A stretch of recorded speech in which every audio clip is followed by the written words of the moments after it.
আসসালামু আলাইকুম। ফাতেমা এনি ব্লগসে সকলকে স্বাগতম। কাছে কিংবা দূরে যে যেখানেই আছেন, আশা করি সবাই অনেক অনেক ভালো আছেন। আমরাও ভালো আছি আলহামদুলিল্লাহ। বন্ধুরা, আমার নতুন চ্যানেলটিকে সাবস্ক্রাইব করে পাশে থাকবেন, লাইক এবং কমেন্ট করে সাপোর্ট করবেন প্লিজ। ছোটবেলার একটা কবিতা মাঝে মাঝে মনে পড়ে। কাঠবিড়ালি কাঠবিড়ালি পেয়ারা তুমি খাও, গুড় মুড়ি খাও, দুধ ভাত খাও, বাতাবি লেবু লাও, বিড়াল বাচ্চা কুকুর ছানা তাও, ছোচা তুমি তোমার সঙ্গে আরি আমার যাও।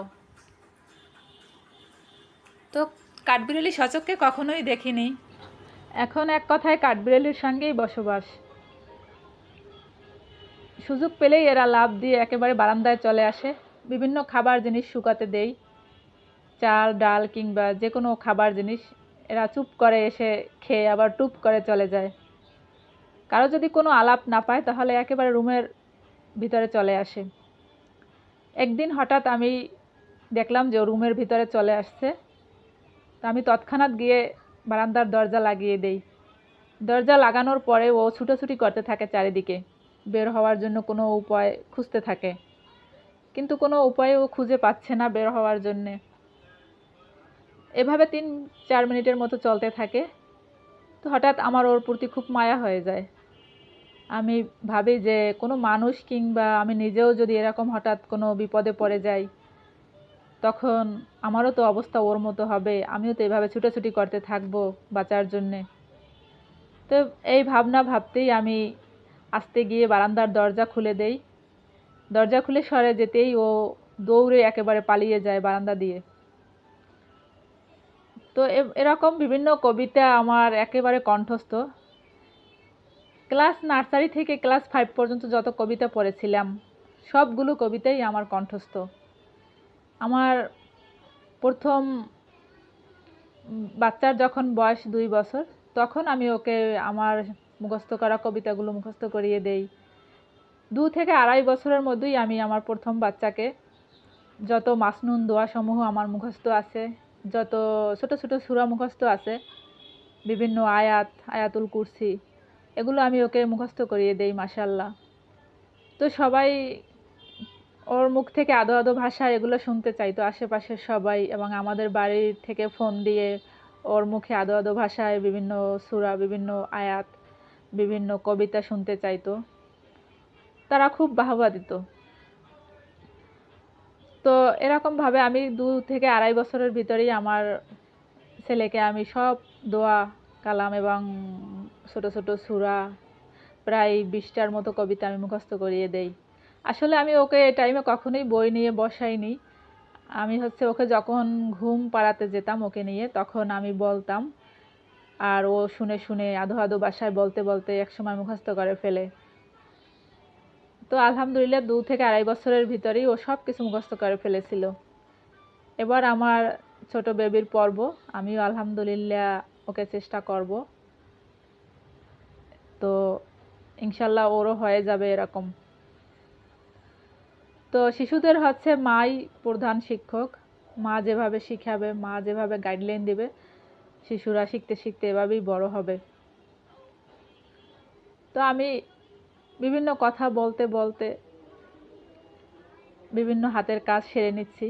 এই যে আমাদের সামনে বড়ই গাছ, এই যে তার সাইডে আছে পেয়ারা গাছ, এই এখানে আশেপাশে অনেক ফলের গাছ আছে। কাঠবিড়ালিরা এসে এই ফল খেয়ে নেয়, কাঁচা হোক বা পাকা হোক, সবগুলো ফল একেবারে খেয়ে তারা সাবার করে ফেলে। গাছওয়ালাদের উপায় নেই যে তাতে থেকে একটা ফল পেড়ে খাওয়ার। কাঠবিড়ালির এত উৎপাত এখানে।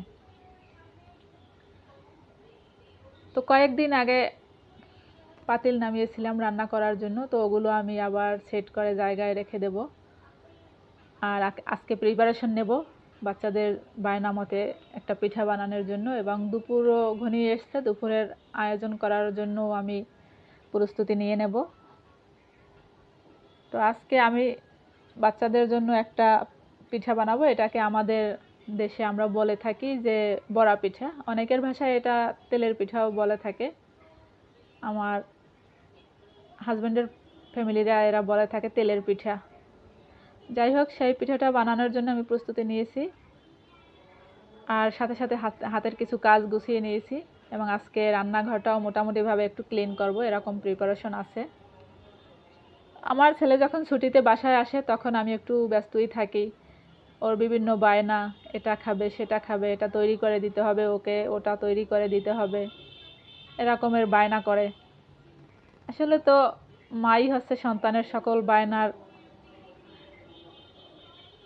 মেটানোর একটা স্থান। তো ওদের বায়না মধ্যে আমি আজকে প্রস্তুতি নেব একটা তেলের পিঠা বানানোর জন্যে। সেজন্য আমি নিয়ে নিলাম 4 কাপের মতো ময়দা, এবং তাতে নেব 2 কাপের মতো সুজি, এবং তার সাথে আমি আজকে খেজুরের গুড় দিয়ে পিঠাটা তৈরি করব, সাথে কিছু পরিমাণ সুগারও দেব। তাই এখানে সমস্ত উপকরণ আমি রেডি করে রেখেছি। এখানে সমস্ত উপকরণ রেডি করে আমি আস্তে আস্তে কিছু পরিমাণ ফ্রেশ পানি অ্যাড করব, আর একটা হ্যান্ড উইচ দ্বারা আমি এগুলোকে মিক্স করে নেব। পুরো পানি একেবারেই দেওয়া যাবে না, একবারে দিলে হয়তো হজবরলা হয়ে যাবে, কারণ বেশি হয়ে গেলে পানি আর পিঠাটা ভালো হবে না, পিঠা তৈরি করার কোনো স্কোপ থাকবে না। তাই আমি অল্প পরিমাণে দিয়ে দিয়ে পিঠা তৈরি করার জন্য প্রস্তুত করব।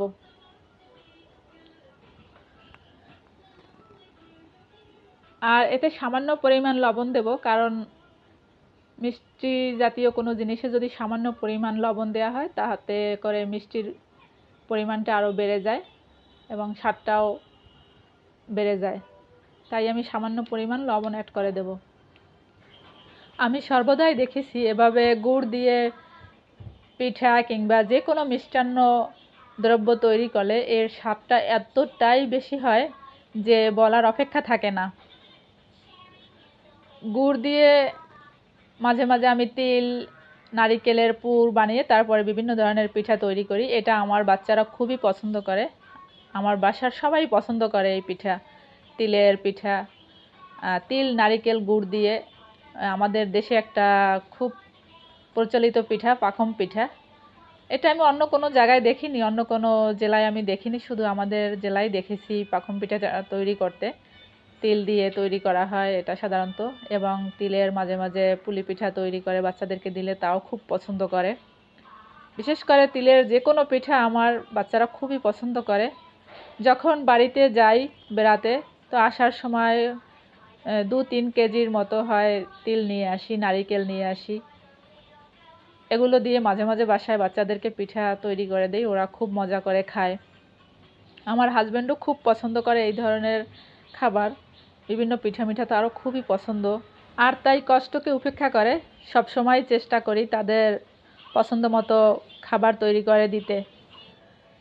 কথা বলতে বলতে আমি আবারও দেখতে পাচ্ছি বারান্দায় একজন কাঠবিড়ালি মাসি এসে কি যেন সামনের 2 পা দিয়ে ধরে ধরে খাচ্ছে, চুকচুক আওয়াজ করে। মনে হয় যেন খুবই মজা করে খাচ্ছে সে, হয়তো বাচ্চারা কিছু ফেলে রেখেছে, তাই দেখে সে আস্তে আস্তে এসে খাওয়া শুরু করে দিয়েছে। শুধু আমাদেরকেই ওরা ডিস্টার্ব করছে না, আমাদেরকেই শুধু অতিষ্ঠ করছে না, ওরা আমাদের আশেপাশে যারা প্রতিবেশীরা আছে সবার মুখেই এক কথা, কাঠবিড়ালি সবাইকে খুব জ্বালাতন করছে। আমাদের পাশের ভাবিরা যারা আছে তারাও বলছে যে তাদের রান্নাঘরে গিয়ে তাদের বিভিন্ন ধরনের তরকারি খেয়ে নেয়, খুব অতিষ্ঠ করে তাদেরকে। কাঠবিড়ালির উৎপাতে একেবারে সকলের জীবনই অতিষ্ঠ।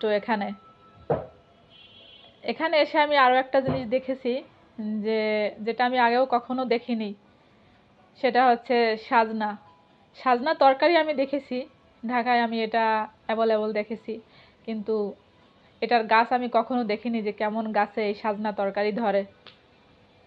যে এই সাজনা তরকারি বিশেষ করে ডাল দিয়ে রান্না করে খাওয়া হয়, সেই তরকারি আমাদের এখানে আশেপাশে প্রত্যেকটা বাড়িতেই হয়তো সাজনা তরকারি গাছ আছে, যে এই গাছ আমি আগে কখনো দেখিনি।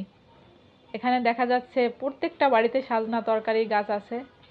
আর যেটা দেখলাম লক্ষ্য করে, এই তরকারি যখন হয় গাছের ডাল সহ একেবারে কেটে ফেলা হয়, গাছটাকে একেবারে মুড়িয়ে দেয়া হয় সমস্ত ডাল কেটে, কারণ ডাল না কাটা ছাড়া এই তরকারিটা আসলে পারা যায় না। ডাল কেটে তরকারি সংগ্রহ করতে হয়, এরকমের আর কি। তো কাঠবিড়ালি এবং সাজনা গাছ দেখলাম এখানে এসে, যাই হোক অনেক অভিজ্ঞতা হলো। তো কথা বলতে বলতে আমি রান্নাঘরের ক্লিনের কাজ করছি। আমার চুলাটা অনেক দিন ধরে ধোয়া হয় না, তাই আজকে আমি এটাকে একটু ক্লিন করব। স্ক্রাবারে কিছু ভীম লাগিয়ে আমি এটাকে একটু আলতো হাতে ঘষে ঘষে নিয়ে পরিষ্কার করে নিলাম। এই যে দেখতে পাচ্ছেন, আমার বেশি টাইম লাগলো না এটা পরিষ্কার করতে। এটা ভীম লাগিয়ে স্ক্রাবার দিয়ে আলতো হাতে পরিষ্কার করলেই একেবারে চকচকে হয়ে যায়। এই যে অনেক পরিষ্কার হয়ে গেছে। কয়েকদিন যাবত এটা আমি ধুইতে পারিনি, ধোয়া হয়নি। ওইদিকে আমার পিঠার গোলাও একেবারে প্রস্তুত হয়ে গেছে। 1 ঘন্টা পর্যন্ত এটা রেস্টে ছিল। এখন আমি এটাতে সামান্য পরিমাণ বলতে 1.5 টিস্পুনের মতো হবে বেকিং সোডা অ্যাড করলাম। অ্যাড করে এটা সম্পূর্ণ আমি গোলার সাথে মাখিয়ে নেব। বেকিং সোডার কারণে পিঠার স্বাদটাও অনেকটা বেড়ে যাবে, আর পিঠাটা অনেক ফুলে যাবে। আমি শেষ পর্যন্ত আপনাদেরকে দেখাবো যে পিঠাটা কত সুন্দরভাবে ফুলেছে। একেবারে ফুলে টইটুম্বুর হয়ে যাবে বেকিং সোডার কারণে। চুলায় আমি বেশ কিছু পরিমাণ সাদা তেল দিয়ে চুলার আঁচ মিডিয়াম রেখে আমি পিঠাগুলো তৈরি করার জন্য ছোট ছোট বড়া দিয়ে দিলাম। দেখতে পাচ্ছেন যে বড়াগুলো কিভাবে ফুলতেছে। তো মাশাআল্লাহ খুব ভালোভাবে ফুলে যাচ্ছে বড়াগুলো। তো এভাবে আমি কয়েক ব্যাচ করে ভেজে নেব পিঠাগুলোকে। এদিকে আমার বাচ্চারা পিঠা খাওয়ার জন্য খুব উৎসুক। তারা বাটি নিয়ে হাজির হয়ে গেল চুলার পাশে। তারা আজকে পিঠা খাবে, বড়া পিঠা, তেলের পিঠা। এগুলো আমি আস্তে আস্তে মিডিয়াম আঁচে ভেজে নেব। মোটামুটি বাদামি রঙের করে আমি ভেজে তুলে নেব। এদিকে পিঠা তৈরি হচ্ছে। আর এক সাইডে আমি কুকারে চাল ধুয়ে বসিয়ে দিয়েছি ভাত রান্না করার জন্যে। দুপুরের রান্না আমি শুরু করে দিয়েছি। আর একদিকে ভাত হয়ে গেলে তারপরে আমি আজকে বাচ্চাদের বায়না মতে মুরগির মাংস রান্না করব। তো দেখতে পাচ্ছেন যে আমি কয়েক ব্যাচ করে করে পিঠাগুলোকে ভেজে নিচ্ছি। পিঠা ভাজতে দিয়ে দিয়ে আমি ফাঁকে ফাঁকে বিভিন্ন কাজ করে নিচ্ছি। ফ্রিজ থেকে মাংস বের করলাম, মাংস বের করে ভিজিয়ে রাখলাম। তারপরে পেঁয়াজ রসুন আদার পেস্ট বের করলাম। তারপরে ফাঁকে ফাঁকে মশলা রেডি করার জন্য আমি কিছু মশলা পেস্ট করে নিলাম। এভাবে পিঠা বানানোর ফাঁকে ফাঁকে আমার দুপুরের রান্নার আয়োজনও আমি করে নিচ্ছি। পিঠা বানানো আমার একেবারেই শেষ। কয়েক ব্যাচ করে পিঠাগুলো সম্পূর্ণ আমি ভেজে নিয়েছি। বাচ্চারা খেয়ে খুব মজা পেয়েছে, খুব বাহবা দিচ্ছে মাম্মাকে। আমার ছেলে বলছে, মাম্মা তোমার পিঠা অনেক মজা হয়েছে, খুবই মজাদার হয়েছে তোমার পিঠাগুলো। এই যে দেখতে পাচ্ছেন খুব লোভনীয় হয়েছে, আর ভিতরটা একেবারে ফুলে টইটুম্বুর হয়ে গেছে। এই যে দেখতে পাচ্ছেন কতটা সফট দেখাচ্ছে, আর এতটা টইটুম্বুর হয়ে গেছে ফুলে যে বলার অপেক্ষা থাকে না। আর আমি দুপুরের খাবারও একেবারে রেডি করে ফেলেছি পিঠা বানানোর ফাঁকে ফাঁকে। বাচ্চাদের পছন্দের মুরগির মাংস রান্না করেছি আজকে। মুরগির মাংসটাও বেশ মজাদার হয়েছে, দেখেই বোঝা যাচ্ছে যে কতটা মজার হয়েছে। তো এভাবে আশা করি সবাই বাসায় পিঠার রেসিপি করবেন। আর পিঠার রেসিপি করে কেমন হয়েছে তা অবশ্যই কমেন্ট বক্সে জানাবেন। আর যদি ভিডিওটা ভালো লাগে অবশ্যই একটা লাইক করবেন, চাইলে একটা শেয়ার করতে পারেন প্রিয়জনের সাথে। তো অনেক কথা বলতে বলতে অনেক কাজ করলাম, অনেক গল্প করলাম। ভুল হলে অবশ্যই সবাই ক্ষমার দৃষ্টিতে দেখবেন। তো সবার প্রতি অনেক ভালোবাসা, অনেক দোয়া রইল।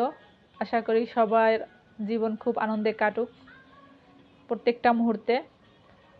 আজ এই পর্যন্তই। আমাদের জন্য সবাই দোয়া করবেন। আল্লাহ যেন আমার পরিবারের সকলকে, রাসূলের সমস্ত উম্মাকে যেন ভালো রাখেন, সুস্থ রাখেন। আর আমার বাচ্চাদের জন্য দোয়া করবেন, আল্লাহ ওদেরকে নেক হায়াত দান করুক। সবার জন্য অনেক অনেক ভালোবাসা, প্রীতি, শুভেচ্ছা জানিয়ে এখানেই বিদায় নিচ্ছি। ভালোবাসা ও বিরাম। আমি শেষে আবারও আপনাদেরকে অনুরোধ করছি, প্লিজ আমার চ্যানেলটি সাবস্ক্রাইব করুন